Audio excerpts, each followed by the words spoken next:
लोककला जिवंत ठेवण्यासाठी राज्य सरकारनं कला केंद्रांना परवानगी देण्याचं धोरण आखलं। यानुसार ठिकठिकाणी अशी केंद्रे सुरू झाली। काही ठिकाणी ती व्यवस्थित सुरू असली तरी जामखेडमधील बहुतांश कला केंद्र मात्र सतत वादाच्या भोवऱ्यात सापडतात। खंडणी, खून, गोळीबार, आत्महत्या अशा घटना तिथं वाढत असल्यानं ही केंद्रे जणू गुन्हेगारीचा अड्डा बनत आहेत। एवढंच कशाला, आता तर चक्क तिथे ड्रग्सचा काळा धंदा सुद्धा सुरू झाल्याचं बोललं जात आहे। लोककला जिवंत ठेवण्यासाठीच्या या केंद्रावर कला नाही पण गुन्हेगारी मात्र जोमानं वाढतेय। जामखेडमधील या गुन्हेगारी घटनांबद्दल आज जाणून घेऊयात। नमस्कार, मी अद्वैता आणि आपण पाहत आहात अहिल्यानगर लाईव्ह 24, नगरी घडामोडींचं परफेक्ट अनालिसिस। जामखेडची कला केंद्र गेल्या दशकापासून केवळ सांस्कृतिक कारणांमुळेच नव्हे तर तिथे घडणाऱ्या गुन्हेगारी घटना आणि वादांमुळे सतत चर्चेत राहिली आहे।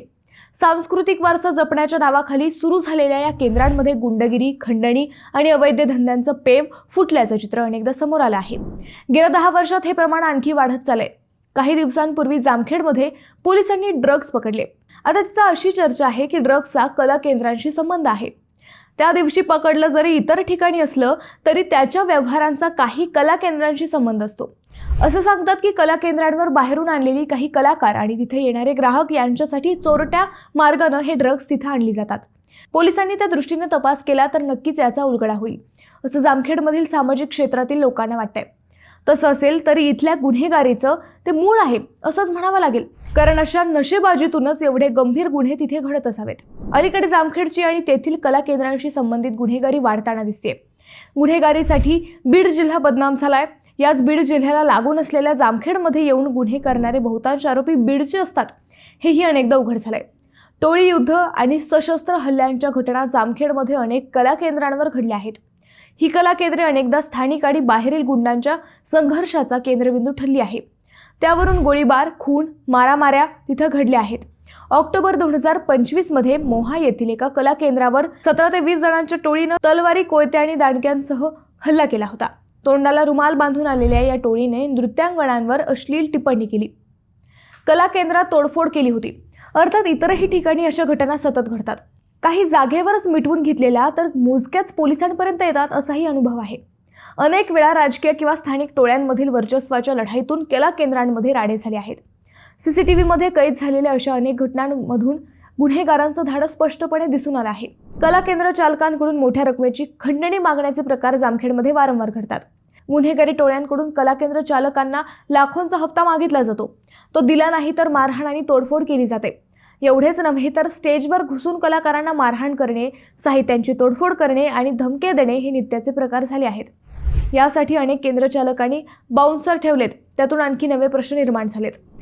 2023 मध्ये एकाच वेळी शहरातील 3 कला केंद्रांवर खंडणीसाठी 7-8 जणांच्या टोळीने लोखंडी पाईपने हल्ला केला होता। याची नोंद पोलीस दप्तरी आहे। यासोबतच कलाकारांना त्रास देण्याचे प्रकार वारंवार घडतात। या तिथं काम करणाऱ्या नृत्यांगना लैंगिक शोषणाच्या बळी ठरतात। त्यांचे गूढ मृत्यूही झालेले आहेत। त्यातील काही खून तर काही आत्महत्या निघाल्या। डिसेंबर 2025 मध्ये एका प्रसिद्ध नृत्यांगनेनं लॉजमध्ये आत्महत्या केल्याची घटना घडली। या प्रकरणी एका माजी नगरसेवकावर गुन्हा दाखल झाला होता। यामुळे राजकीय वर्तुळात मोठी खळबळ उडाली होती। अनेक गावातील ग्रामीण राजकारणही कला केंद्रांभोवती फिरताना दिसतं, तर अनेकांची कुटुंबही कला केंद्रांच्या वेडामुळे उद्ध्वस्त झाल्याची उदाहरणे आहेत। प्रेक्षकांकडून किंवा स्थानिक गुंडांकडून नृत्यांगनांचा विनयभंग करण्याच्या तक्रारी सातत्याने जामखेड पोलीस ठाण्यात दाखल होत असतात। मुळात कला केंद्र ही सांस्कृतिक केंद्र म्हणून ओळखली जातात, मात्र अलीकडे तिथं कलेच्या नावाखाली अवैध धंदेही सुरू झाल्याचं पाहायला मिळतं। नियमानुसार ही सांस्कृतिक केंद्र असली तरी प्रत्यक्षात तिथे डान्स बार सारखे स्वरूप आल्याच्या तक्रारी आहेत। लावणीच्या नावाखाली अश्लील नृत्य आणि डीजेचा धिंगाणा सुरू असल्याचे अनेकदा कारवाईत उघड झाले आहे। अनेक कला केंद्रांच्या परिसरात अनधिकृतपणे देशी विदेशी दारूची विक्री आणि गुटख्याचा साठा सापडला आहे।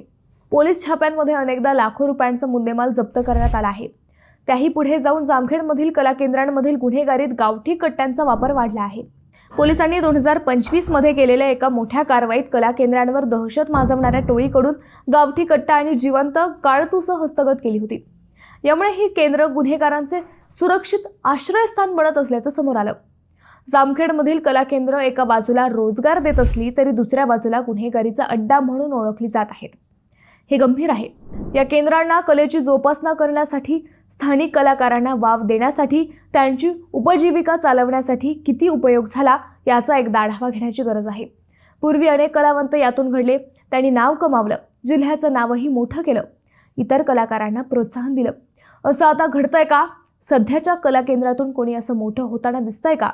याचाही विचार केला पाहिजे. अहिल्यानगर आणि बीड जिल्ह्याच्या सीमा भागात असलेली ही केंद्रे गुन्हेगारीला पुरती बळी पडली आहेत. बाहेरच्या गुन्हेगारांचा काही ठिकाणी उपद्रव आहे, तर काही ठिकाणी केंद्रांवरील माणसंच गुन्हेगारीत अडकलेली आहेत. बीड जिल्ह्यातून इकडे येऊन गुन्हे करून पळून जाणे असे प्रकार इथे चालतात. जामखेडची सांस्कृतिक ओळख या केंद्रांनी धुळीस मिळवली आहे. नागपंचमीला जामखेडची यात्रा भरते. यातही लोककलेचे प्रदर्शन करण्याची जुनी प्रथा आहे. यामुळे या भागातील लोककलेची आवड लक्षात येते. अर्थात अलीकडे या यात्रेतील लोककलेचं स्वरूपही बदलून गेलं आहे. या सर्वांवर पोलिसांचं नियंत्रण असलंच पाहिजे.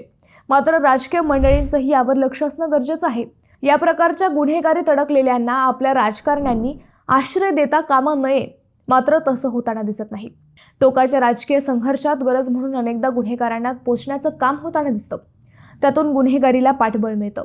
कला केंद्र एकट्या जामखेडमध्ये नाहीत, कमी अधिक प्रमाणात अहिल्यानगर जिल्ह्यात इतरत्र आणि राज्यातही अनेक ठिकाणी ती आहेत. मात्र जामखेड एवढी ती गुन्हेगारी आणि गैरप्रकरणांसाठी बदनाम झालेली नाहीत. कला केंद्रांमुळे तिथल्या अर्थव्यवस्थेला थोडीफार चालना मिळते, हे मान्य करता येईल. मात्र एकूण बाजारपेठ, समाजव्यवस्था आणि तरुण पिढीवर त्याचे विपरीत परिणाम होत आहेत. याकडे लक्ष द्यायला हवं. आपल्या शहराची मूळ संस्कृती नष्ट होऊन गुन्हेगारीचा शिक्का बसतोय, हे जामखेडकरांनी वेळीच ओळखलं पाहिजे.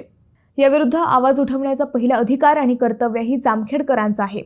लोककला जिवंत ठेवण्याची असेल तर कला केंद्रांच्या आडून चालणारी ही गुन्हेगारी मोडून काढली पाहिजे. अन्यथा फक्त कला नव्हे, शहर धोक्यात आलंय असं म्हणावं लागेल. मित्रांनो, तुम्हाला हा विषय कसा वाटला हे आम्हाला कमेंट करून नक्की कळवा. शिवाय व्हिडिओ आवडला असेल तर चॅनलला सबस्क्राईब करून व्हिडिओला लाईक करायला विसरू नका. पुन्हा भेटू नव्या विषयावर. तोपर्यंत धन्यवाद.